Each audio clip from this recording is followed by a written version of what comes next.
Oh, you have fans? Oh shit, I got competition.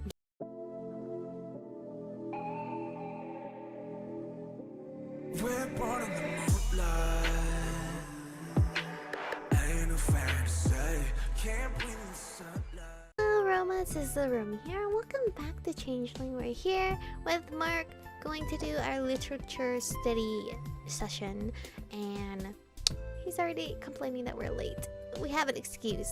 Not even an excuse, it was actual truth. Something wet touched my cheek, sir. I slid into the seat across from him, dropping my bag on the floor. I'm sorry, Allie had to go straight to the agency, and since, unlike you, I don't have my own car, I had to walk. It's ridiculous that your brother couldn't give you a ride. Yeah, we've been through that. Indeed. I apologize I wasn't able to give you a lift today. I had to drop something off for my father. It's fine, walking isn't that big of a deal. Usually. He eyed me critically, raising an eyebrow. Were you running? No? Your heart rate's elevated. How do you know?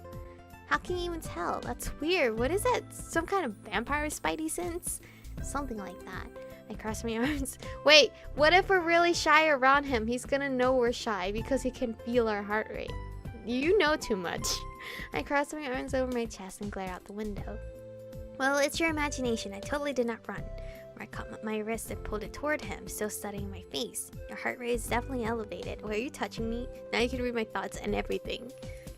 I slouched lower in the booth and yanked my arm away from him. It was rare for him to voluntarily touch me. It's your imagination. Yeah, telling that to a vampire that could sense those things. Sometimes he worried about the most random things, and from that look on his face, I had the feeling I needed to prepare myself for another lecture. What happened? Nothing. There were just a lot of cryptics out today, creepy ones. I noticed on my way in. I can't see them as you can, but I can at least smell them. Ew. Vampires and the crazy sense of smell. They just have a lot of stuff going on. Marc gave me another long look. You didn't speak to any of them, did you? Here we go. No, it wasn't a lie. I didn't actually talk to the old lady. I'll be sure to drive you here every day from now on, or at least until Samhain passes. I believe drifters are starting to show up, and I don't think it's wise for you to walk alone anymore. Drifters? You mean the ones that float into town this time of year, then disappear again? Yes, as I mentioned before, they wash in on the on the magic currents, and they're often not pleasant to deal with. No concept of morals, right? Correct. Glad to see you've retained at least some of what I've told you. What? You think I don't listen to you? You think I'm just staring at you, Marc? Because I technically am doing that, but I'm listening. I try to write most of it down so I don't forget.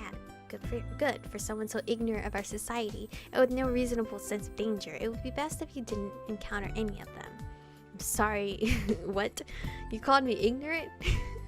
I'm so sorry I'm ignorant and have no sense of danger. I told you not to interact with them, and yet you still got involved with that one on Monday. I can't help it. It was stuck in a trash can. I can't just ignore them when they need help. You can ignore them. Or is it going to take getting your hand bitten off before you learn? Nothing happened. If it tried to attach itself to you until I frightened it away. How exactly is that nothing? Wait, what the fuck happened? Fine, I get it. I'm going to be more careful, or going to be careful for the next few days. Good thing I didn't help that old lady, I guess. You aren't going to learn until something terrible happens to you. He let out an annoyed sigh. Before that, I at least want to go over our reading today. I had some questions. Glad to know getting good grades trumps something terrible happening to me. Well, since you're so entirely ignorant regarding Shakespeare, I guess. I moved to the other side of the table so I could see the playbook better, but I tried to be sure I was far enough away that we wouldn't be touching. Ready now. I've been ready. What do you need help with? As expected, Marc shifted slightly further outside my range of touch. I was already used to it by now, but initially those sort of little gestures had kind of offended me. I'd quickly learned it wasn't just me. He didn't really like touching anyone, not unless he had to. Like apparently, checking my heart rate to see if I was lying about running. Or the other day when he helped one of his many fans stand after she'd fallen in the hall. Oh, you have fans? Oh shit, I got competition. But still, I was glad it wasn't just me, since I'd read since I'd read enough terrible fiction to know that probably wouldn't have meant he wanted to eat me and was nobly trying to restrain himself. Then again, maybe he's nobly trying to restrain himself from eating everyone. Marc cleared his throat softly, interrupting my train of thought. I was curious about the speech by Oberon. Right. What didn't you understand about it? This makes me want to read books. I really need to go to the library or Books a Million and pick up a book. God damn it. Either visual novels are technically a book. Right, guys? It's technically a book. I guess that he's decided Titania? Why did I was gonna say Tatiana. That is not no Tatiana. Titania. I don't know. Has been humiliated enough, and that since he coerced her into giving him the changeling he wanted, he wants to undo the magic on her. Essentially, yes. Oh, reading about changelings? What? Why doesn't Titania? I'm gonna say Titania, maybe. Titania questioned what's happened to her when she realizes it wasn't a dream. Shouldn't she have been angry at Oberon? Logically, maybe, but that wasn't really the point of the play. This play has no point. It's the most ridiculous thing I've ever been forced to read. Well, there were critics in the day who thought the same thing, really. But look, Titania was a female part written in the 1600s. There were those who thought she represented immortality because she wouldn't give in to her husband's wishes, no matter how unreasonable or selfish, and who blamed her for her situation rather than blaming Oberon? The writing may just be reflecting a specific dated view of the role and place of women. How can Titania be to blame when Oberon was the one behaving like a child? The fairies in the play are are petty and shallow and unlikable. I don't understand how this story is meant to be enjoyable. From what I've read, there are plenty of fairies in real life that are also petty and shallow. Maybe Shakespeare was just writing from his own experiences. What if Shakespeare is a cryptic? That'll be insane. Those are your own people you're talking about, you know. Marc sipped his tea, looking at me curiously. You disagree. Even if we assume I'm fair, I was still raised as a normal human. You don't act like a normal human. I don't.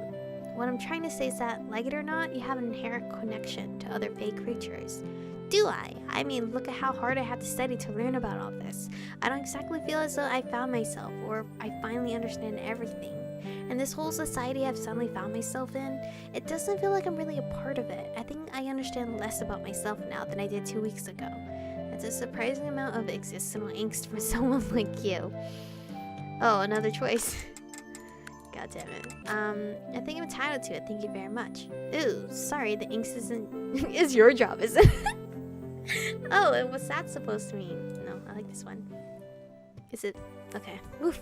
I gave him a slightly teasing smirk. Oh, I'm so sorry. Angst is your thing, right? I'll stop right away. Wouldn't want to step on your delicate vampire toes. I am not angsty. Oh, yes you are. You practically radiate first world angst in waves of heavenly cologne. What? Are you blatantly telling me that you're reading my mind now?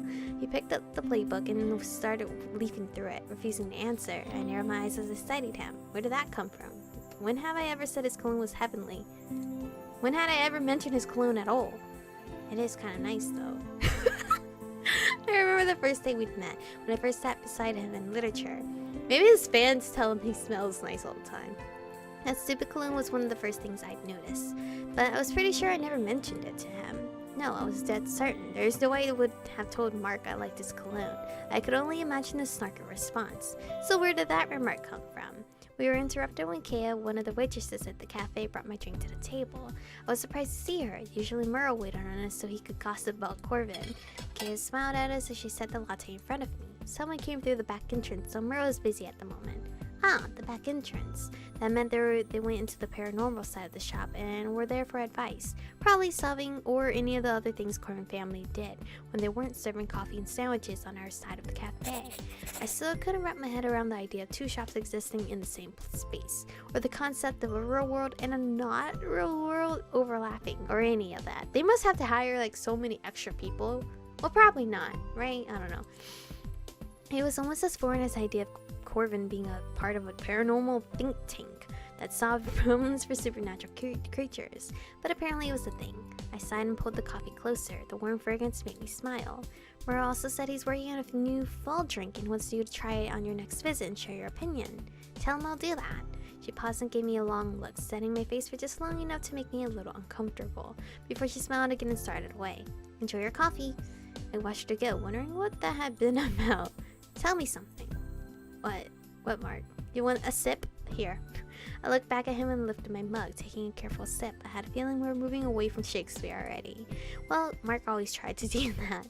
I'd have to wait for a chance to steer us back to it. What's that? Prior to last week, did you really have no idea at all that you weren't a normal human?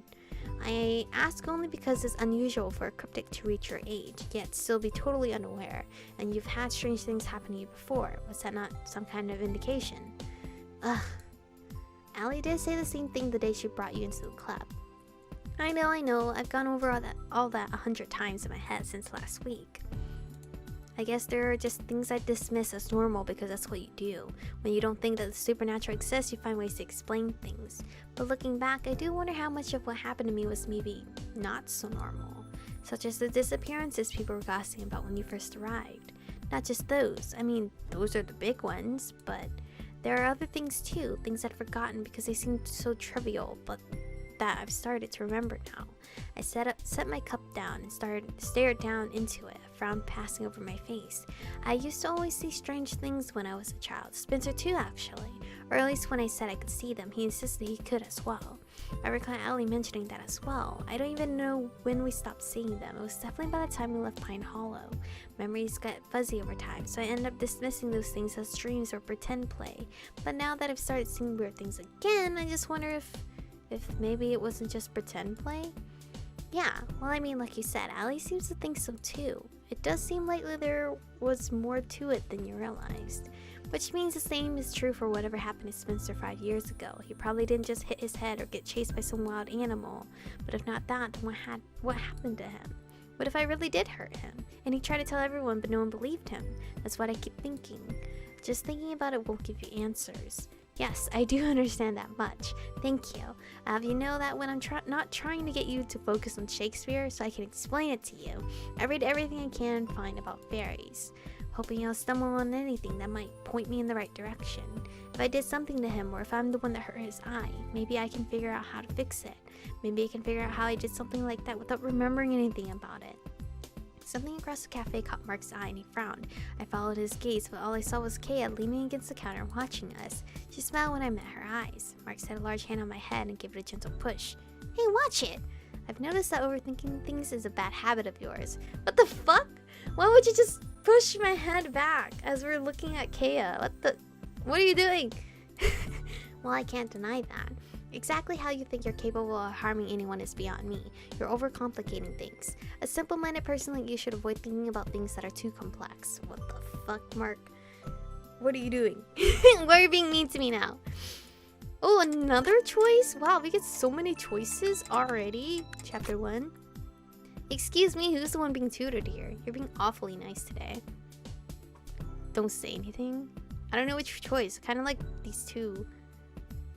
Like, this one's goofy, right? Or is that mean? I don't know. Is this bad? No, okay. I shoved his hand away and glared at him. Excuse me, do I have to remind you who's being tutored here? Because if you're being tutored by such a simple-minded person, what does that make you? His lips quirked up into a half smile. I'm simply incapable of dumbing myself down enough to understand this drivel. It has nothing to do with my actual intellect. I scoffed. You're literally the only person I've ever met who would insist you're being tutored to make yourself less smart. And by the way, if you keep making fun of me, I will definitely show you how capable I am of harming people. I'm also tempted to try it. That seems like it would be entertaining. Well, so's your face. What? I'm gonna come back. Is that so? I've been told many times that my face is rather attractive. Stop it. Stop it. Because you know it's true. Maybe it would be if it wasn't for that mouth. On the contrary, my mouth is... my mouth in particular seems to attract a lot of positive attention. I mean, your lips are pretty plump. It's what comes out if... it's what comes out of it that's the problem. I gave him a knowing look as I took another sip of coffee. Humility isn't exactly one of your virtues, is it? Not that you have many virtues. It's not arrogance if I'm merely stating facts. Oh my god. Incidentally, I should let you know that tomorrow I have to cancel our tutoring session. Okay, good. I wouldn't be hope. As much as I've tried to avoid helping the rest of the club with their current duties, I'm afraid I've been told I must help out after school tomorrow. Well, we could always meet in the morning before school. I get there early anyway. Right, you ride to school with Allie, don't you? Yep.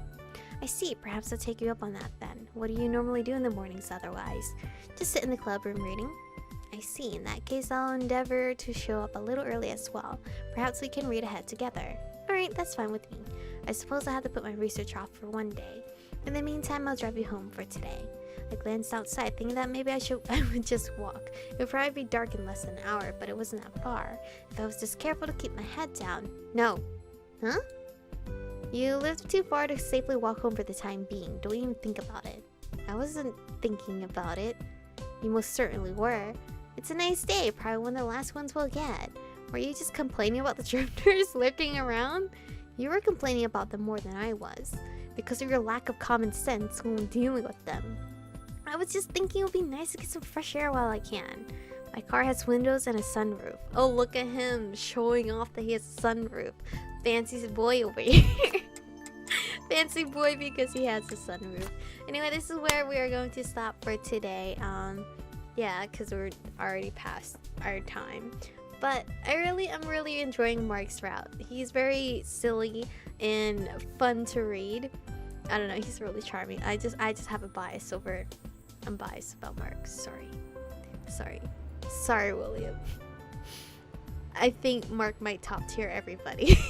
But anyway, thank you guys for watching today's episode. Stay beautiful, and I'll see you guys in the next one.